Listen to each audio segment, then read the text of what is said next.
Hello guys, so today is mother's right. তো তোমরা সবাই বাচ্চারা নিশ্চয়ই মাদের জন্য কিছু না কিছু প্ল্যানস করেছো, তাই না? তো দেখো, এই দিনটা খুবই ইম্পর্টেন্ট বিকজ এই মানুষটি আমাদের পাশে না থাকলে তার জীবনে অনেক বড় স্যাক্রিফাইস আছে। তাই জন্য হয়তো আজকে আমি বলো বা তোমরা ইন ফিউচার বা তোমরা অ্যাট প্রেজেন্ট যেই পজিশনে আছো because of that one person only, ঠিক আছে? সাথে বাবারাও আছেন জানি, বাট মাদের স্যাক্রিফাইসটা ইজ আ মিনস মানে বলে বোঝানো যাবে না, ঠিক আছে? সো মাদার্স ডেতে দেখো অনেকেই বলবে যে মাদার্স ডেতে একটা গিফট এনে দিলাম, কী হয় একদিনের জন্য গিফট এনে, বাট তোমরা দাও, গিফট দেওয়াটা উচিত, ঠিক আছে? বিকজ তারাও ভালোবাসাটাও যেমন ডিজার্ভ করে, সামটাইমস আমরা তাদের জন্য কিছু করি, তাদের জন্য কিছু কিনে আনি, সেটা ছোটো কিছু হোক, তার পছন্দের খাবার হোক, তার পছন্দের মেবি ডেজার্ট, বা তার পছন্দের মেবি কোনো স্ন্যাক্স আইটেমসও হতে পারে, বা তার পছন্দের মতন তুমি তার পোশাক, তার কসমেটিক্স, সেগুলো এনে দিতে পারো, রাইট? সো দেখো, জীবনে একটা টাইম এমন আসবে যখন তোমরা আরও বড় হয়ে যাবে, ঠিক আছে? লাইফে অনেক ব্যস্ততার মধ্যে তোমরা ইনভলভ হয়ে যাবে। সো এটা মাথায় রেখো, যতই ব্যস্ত হয়ে যাও না কেন, এই মানুষটিকে সময় দেওয়া বন্ধ করা যাবে না, ঠিক আছে?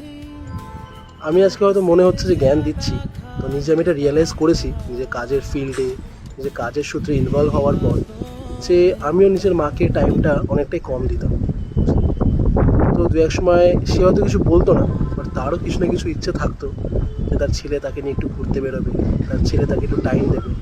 সবসময় হয়ে ওঠেনি, I still try my best, এখনও চেষ্টা করি, ঠিক আছে? তো আজকে আমি এখন অবধি মাকে কিছু গিফট এনে দিইনি বিকজ আমার নিজের টাইম হয়নি, বাট জাস্ট এই পড়াতে নামার আগে, ঠিক আছে, তো নিচে জাস্ট নামছিলাম আমি একাডেমিতে, তো তখনই মা এসে আমাকে একটা ব্যাগ দিলেন, তো দিয়ে বললো এনে এটা তোর জন্য। তো আমি ভাবলাম যে আজকে তো মাদার্স ডে, তো আমার কিছু দেওয়া উচিত, রাইট? তো তখন দেখলাম মা আমাকে আমার এই নতুন শার্টটা কিনে দিয়েছে, তো বললে এটা তোর জন্য। তো আজকে তাই ওটা পরে নিলাম, ওটা পরেই আজকের দিনটা তার সাথে একটু কাটাবো। আজকে পড়ানো হয়ে গেলে চেষ্টা করবো তাকে নিয়ে একটু বেরোনোর, ঠিক আছে? সো মনে রেখো, যতই কিনা তোমরা জীবনে অনেক উঁচু জায়গায় চলে যাও কেন, নিজের গ্রাউন্ড লেভেলটাকে কখনো ভুলো না। যেই মানুষটার জন্য বা যে মানুষগুলোর জন্য তোমরা অনেক দূর অবধি পৌঁছাচ্ছ, তাদেরকে সাথে নিয়ে চলতে হবে, ঠিক আছে? সো সব মাদেরকেই হ্যাপি মাদার্স ডে। প্রত্যেকটা আমাদের মা একজন করে যোদ্ধা, তারা কিন্তু আমাদের সবাইকে গড়ে তুলছে, তারা কিন্তু আমাদের সবাইকে সঠিক রাস্তা দেখাচ্ছে। So thank you to all the mothers out there, shout out to all the mothers. সব মাদেরকে অনেক ভালোবাসা, তোমরা সুস্থ থাকো, ভালো থাকো, এভাবেই আমাদের মতন সুন্দর সুন্দর ছানাপোনাদের বড় করে তোলো। থ্যাংক ইউ, সবাই এনজয় করো।